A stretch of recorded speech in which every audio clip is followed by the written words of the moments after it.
Mario Kart Tour introduced a new concept to the Mario Kart franchise, being tracks based on real-life city locations.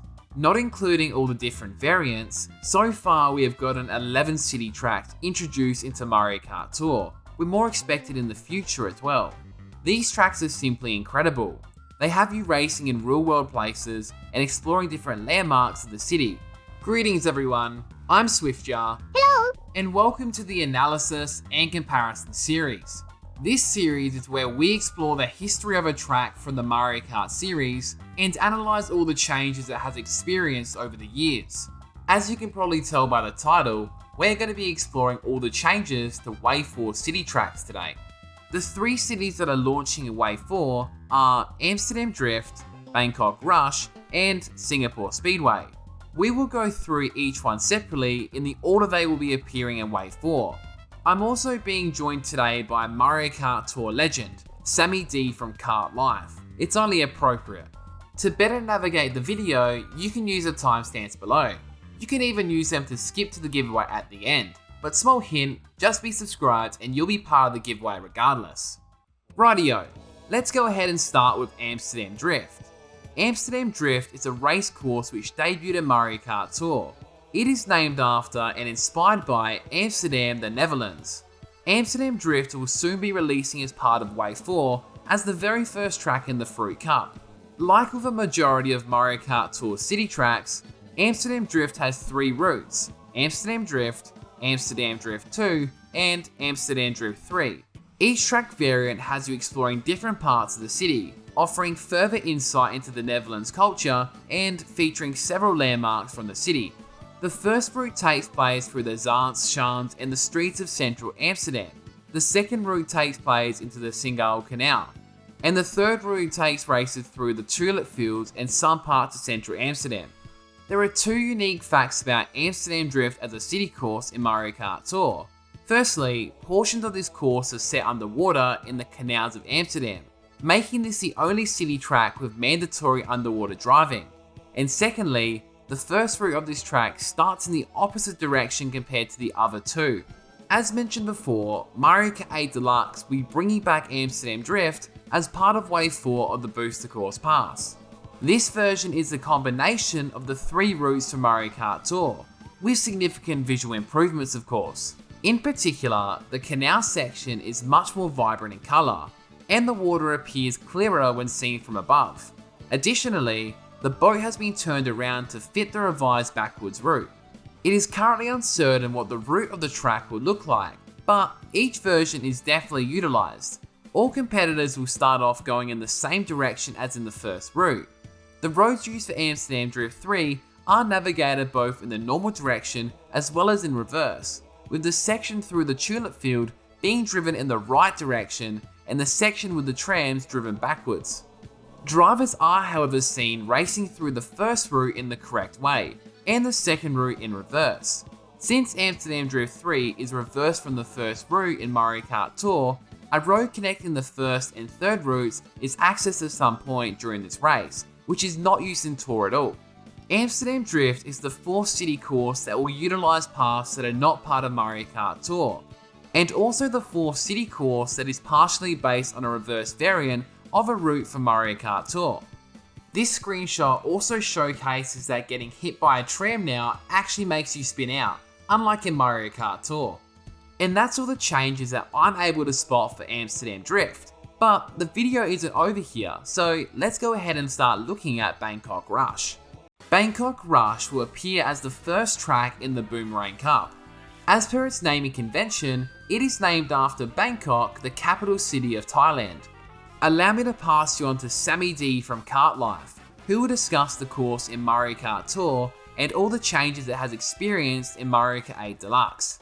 Thanks, Swiftjar. What's up? It's been so much fun getting all this Booster Course Pass news, right? So I'll never forget seeing Bangkok Rush for the first time. I knew pretty fast it was going to be my favorite city track to come out of Mario Kart Tour.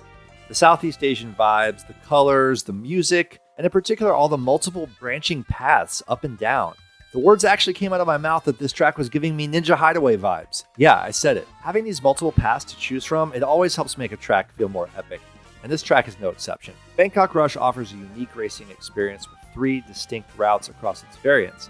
each taking racers on a journey through iconic landmarks in Bangkok with very little overlapping area. The course is set at sunset with fiery sun rays beaming from behind temples in the nearby countryside.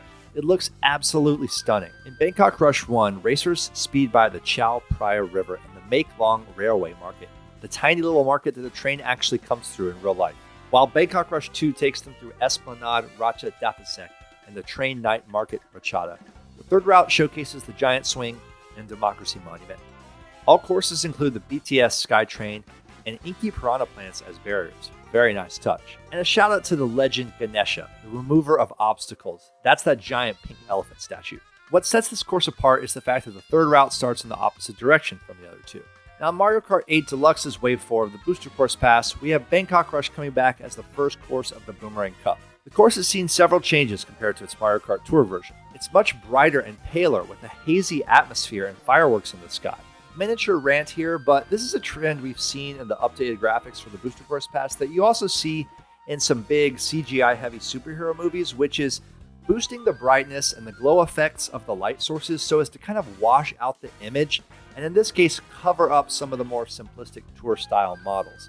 Similar to the new water textures we see in the DLC, it's a way to make viewers say ooh and ah, but it's a little bit of an easy fix. And so far, some tour fans are missing that absolutely magical deep orange sunset look we had that was in tour. Perhaps this is a little more realistic.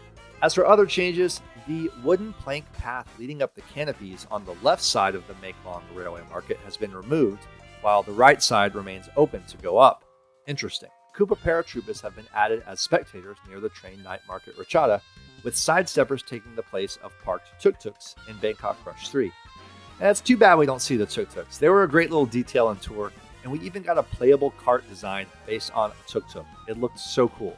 Meanwhile, the Asiatic sky now rotates rather than being stationary like in tour. Nice. The trajectory of the course is currently unknown, yet all three paths from Mario Kart Tour are demonstrated to be employed, so we'll definitely be gliding and bouncing across those colorful market tints. And all paths are navigated in the usual directions of their counterparts. Drivers will start the course facing the same way as Tour's first and second routes, and at least one lap will have drivers driving in the reverse direction. I can't wait to drift through the tiny, tight Thai markets and train platforms of Bangkok once again. Swiftjar, keep up the great work as you're absolutely dominating it on the Mario Kart content scene at the moment. And now tell us a little bit about Singapore Speedway. Thank you so much, Sammy. It is super appreciated to have you on this channel. This takes us to the final city track from Wave 4, being Singapore Speedway. As per its naming convention, this track is inspired by Singapore, and it will appear as the final track in the Boomerang Cup. Like Amsterdam Drift and Bangkok Rush, Singapore Speedway has three separate routes, being Singapore Speedway 1, 2, and 3. The first route has a heavy emphasis on the Marina Bay Sands, whilst the second route follows the Gardens by the Bay and Helix Bridge. For the third route, racers go over the Art Science Museum and go through Chinatown. The first two routes require competitors to go around Singapore Speedway counterclockwise, but the third route has them taking a clockwise path. Something unique about Singapore Speedway is that it employs different music when drivers are in Chinatown. This is the only city course in Mario Kart Tour where the music fluctuates depending on where in the track races are. As mentioned before, Singapore Speedway is returning in Mario Kart 8 Deluxe, and like the other two city tracks, it will combine all three routes together. The track has experienced considerable improvements. The sky is much more luminous now and colourful than before. The arrows along the Art Science Museum facing the float at Marina Bay are now gone, demonstrating that Singapore Speedway 3's course will not be driven in reverse. In terms of the layout, it appears that each variant will follow its route in Mario Kart Tour. However, as pointed out by me It's a Nerd in the Swift Cafe Discord, there appears to be an additional starting line, just prior to the Gardens by the Bay section. Be sure you're in the Swift Cafe Discord server, where you can chat to passionate Mario Kart fans 24/7, race in time trial competitions, and even have the opportunity to be featured in a SwiftJar video. You can find your invitation to the Discord server, along with my Twitter handle that I'm trying to use a whole lot more, down in the description below.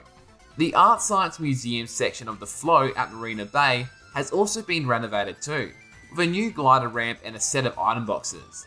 They did, however, remove the ramps at the conveyor belt section. It now appears that racers will soar above the Art Science Museum with the help of gusts of air, which may come from a pipe or even a vent. Mankiller also pointed out there appears to be a new off-road shortcut at the exit of the Chinatown path. Nice.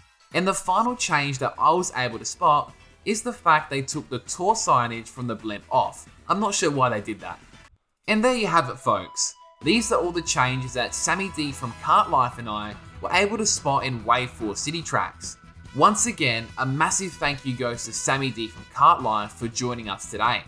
Fun fact for everyone here, I actually watched Kart Life all the way back in 2020 when he first started his channel, and it was a massive inspiration for me to start this channel as well. So if you like my content, I strongly recommend that you go ahead and check out Sammy D from Kart Life. He's making some absolute killer content.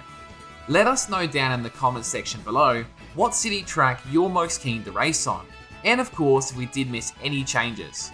I'll also be live streaming Wave 4 on YouTube tomorrow. It won't be directly when it comes out, but I will have a live stream in advance so you can see when I'll be live streaming. I will keep the VOD up after so you can see my first reactions to the courses. If you enjoyed the video, it'd be much appreciated if you could leave a like and subscribe. Thank you! It lets me know that you're enjoying the Mario Kart content and want to see more. We'll also be giving away another $30 eShop voucher once this channel hits 8,000 subscribers. To be part of the giveaway, all you have to do is be subscribed to the channel. That's it. And finally, a massive shout out goes to all our members. All membership purchases are extremely valued, and I appreciate it beyond words. Until next time, take care and goodbye.